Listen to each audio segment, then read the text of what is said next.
আসসালামু আলাইকুম ওয়া রাহমাতুল্লাহি ওয়া বারাকাতুহু। পবিত্র শাবান মাস শুরু হয়েছে, এটা হয়তো আমরা অনেকেই জেনেছি অথবা অনেকেই এখনো অজানা আছি। পবিত্র শাবান মাসের ফজিলত সম্পর্কে সবথেকে গুরুত্বপূর্ণ একটি হাদিস হযরত আয়েশা রাদিয়াল্লাহু তাআলা আনহা থেকে বর্ণিত। বিশ্বনবী সাল্লাল্লাহু আলাইহি ওয়াসাল্লাম বলেছেন, কানা ইয়াসুমু শাবানা ইল্লা কলিলা। পবিত্র শাবান মাসের সবথেকে গুরুত্বপূর্ণ একটি আমল হচ্ছে রোজা। হযরত আয়েশা রাদিয়াল্লাহু তাআলা আনহা বলেন, বিশ্বনবী সাল্লাল্লাহু আলাইহি ওয়াসাল্লাম পবিত্র শাবান মাসে যে পরিমাণ নফল রোজা রেখেছেন, অন্য কোন মাসে এত বেশি নফল রোজা নবীজি সাল্লাল্লাহু আলাইহি ওয়াসাল্লাম রাখেন নাই। কানা ইয়াসুমু শাবানা ইল্লা কলিলা।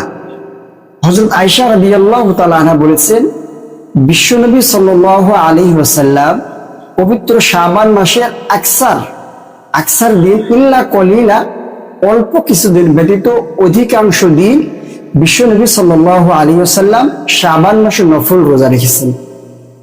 শাবান মাসের সবথেকে গুরুত্বপূর্ণ একটি আমল হচ্ছে বেশি বেশি নফল রোজা রাখা। হাদিসের কিতাবের মধ্যে এসেছে, সাহাবায়ে কেরাম পবিত্র রমাদান মাস আসার 6 মাস পূর্ব থেকেই, সর্বশেষ তারা 2 মাস পূর্ব থেকেই পবিত্র রমাদানের প্রস্তুতি গ্রহণ করতেন। শাবান মাস আমাদের এসেছে রমাদানের প্রস্তুতি গ্রহণ করার জন্য।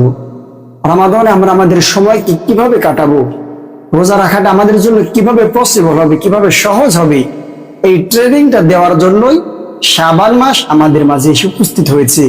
এবং এই মাসে বিশ্বনবী সাল্লাল্লাহু আলাইহি ওয়াসাল্লাম খুব বেশি নফল রোজা রেখেছেন।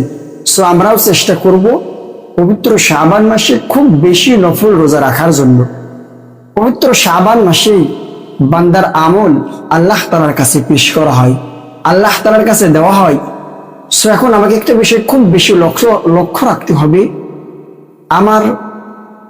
যখন আমার আমল নামাটা আল্লাহ তাআলার কাছে পেশ করা হবে, তখন আমি যেন কোন একটা ইবাদতের মধ্যে থাকি, হয়তো নামাজে আছি, অথবা রোজা অবস্থায় আছি, অথবা ভালো কোনো কাজের মধ্যে আছি। মোট কথা শাবান মাসটা আমাদেরকে খুব বেশি ইবাদতের মধ্যে কাটাতে হবে, যেন আমার আমলটা যখন আল্লাহ তাআলার কাছে দেওয়া হবে, আমি যেন ওই সময় কোনো ইবাদতের মধ্যে লিপ্ত থাকি, কোনো ইবাদতে মাশগুল থাকি। সো আমরা এখনো যারা শাবান মাস সম্পর্কে জানতে পারি নাই, আশা করি আমরা ভিডিওর মাধ্যমে শাবান মাসের গুরুত্ব সম্পর্কে জেনেছি। এবং পবিত্র শাবান মাসের সবথেকে গুরুত্বপূর্ণ যে একটি আমল নফল রোজা, আসুন আমরা চেষ্টা করি, অবশ্যই আমরা শাবান মাসে খুব বেশি নফল রোজা করার চেষ্টা করব, নফল রোজা রাখার চেষ্টা করব। আসসালামু আলাইকুম ওয়া রাহমাতুল্লাহি ওয়া বারাকাতুহু।